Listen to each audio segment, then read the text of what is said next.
নমস্কার, জয় শ্রীকৃষ্ণ। 10ই এপ্রিল বৃহস্পতিদেব আপনার রোহিণী নক্ষত্র থেকে মৃগশিরা নক্ষত্রে যাচ্ছে, থাকবে আপনার 14ই জুন অবধি। আচ্ছা, এই বৃহস্পতিদেব জানেন তো, বৃহস্পতিদেব হচ্ছে দেবতাদের গুরু। খুব বিশাল একটি প্ল্যানেট, ভীষণ ভালো প্ল্যানেট। যার দিকে দৃষ্টি দেন বৃহস্পতিদেব, তার কিন্তু সমস্ত দিকে, চাকরি হোক, পড়াশুনো হোক, সমস্ত দিকেই কিন্তু তার ভীষণভাবে উন্নতি আসে। তো রোহিণীতে এতদিন ছিলেন, রোহিণী নক্ষত্রের লোকেরা কিন্তু অনেকটাই উপকার পেয়েছেন, তারা কিন্তু অনেকটা উঁচুতে উঠেছেন। এবার যাচ্ছে মৃগশিরাতে, 10 এপ্রিল চলে গেছেন, থাকবেন কিন্তু 14ই জুন অবধি। আমাদের তো 27টা নক্ষত্র, তো বৃহস্পতিদেব সমস্ত নক্ষত্রে একবার করে ঘুরে আসতে 12 বছর সময় নেন। আর বৃহস্পতিদেব যখন মৃগশিরাতে যাচ্ছে, তখন মৃগশিরার তো মালামাল হবেই, উন্নতি তো অবশ্যই হবে।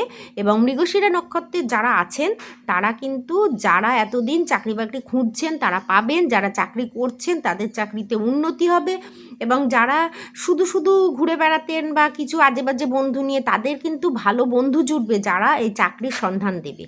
কেননা বৃহস্পতি ভীষণ ভালো প্ল্যানেট। তিনি যখন যাচ্ছেন, তিনি যখন মৃগশিরা নক্ষত্রের দিকে লক্ষ্য দিয়েছেন, তখন মৃগশিরার লোকেদের কিন্তু ভীষণ ভালো হতে চলেছে। আর আমি একটা টিপস মানে একটা বলে দেব, একটা টোটকা মতন, সেইটা এই 14ই জুন অবধি অবশ্যই মৃগশিরা নক্ষত্রের লোকেরা করবেন, তাহলে আরও ভালো হবে তাদের। তো মৃগশিরা নক্ষত্রের লোকেরা কি করবেন, মৃগশিরা নক্ষত্রের এই যে 10ই এপ্রিল ঢুকেছেন বৃহস্পতিদেব, 14ই জুন অবধি থাকবেন, আপনারা না মা দুর্গার নাম জপ করবেন। মা দুর্গাকে অবশ্যই দিনের মধ্যে একবার হলেও মা দুর্গার নাম জপ করবেন, বা মা দুর্গাকে প্রণাম করবেন। মা দুর্গার যদি কোনো প্রতিমূর্তি থাকে, তাহলে মা দুর্গাকে অবশ্যই প্রণাম করবে, জপ করবেন। হ্যাঁ, মা দুর্গাকে ডাকতে পারলে এই সময়, হ্যাঁ, বৃহস্পতিদেব কিন্তু আরও তুষ্ট হবেন।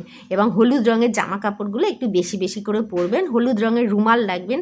পারলে আপনার চাকরির জায়গা যেখানটা বসে, হয় আপনি যদি ওয়ার্ক ফ্রম হোম করেন, তাহলে আপনি তো ল্যাপটপ বা এতে করবেন, তো সেখানেও কিন্তু এক টুকরো কাঁচা হলুদ, হ্যাঁ, রাখতে পারেন। অবশ্য সেটা শুকনো হয়ে গেলে, গুঁড়ো গুঁড়ো হয়ে গেলে, সেটা জলে ফেলে দিয়ে আবার এক টুকরো কাঁচা হলুদ অবশ্যই রাখবেন সঙ্গে সঙ্গে। বা চাকরি যদি করেন, সেখানেও এক টুকরো কাঁচা হলুদ রাখবেন। বা কোনো চাকরির পরীক্ষায় যদি আপনারা যান, সেখানেও পকেটে কিন্তু একটা কাঁচা হলুদের টুকরো নিয়ে যাবেন।